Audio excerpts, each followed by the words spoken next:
ॐ सोमनाथाय नमः। ॐ मल्लिकार्जुनाय नमः। ॐ महाकालेश्वराय नमः। ॐ ओंकारेश्वराय नमः। ॐ वैद्यनाथाय नमः। ॐ भीमशंकराय नमः। ॐ रामेश्वराय नमः। ॐ नागेश्वराय नमः।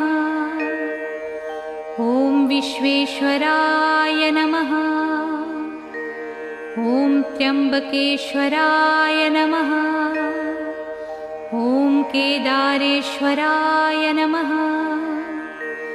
ॐ भुस्मेश्वराय नमः।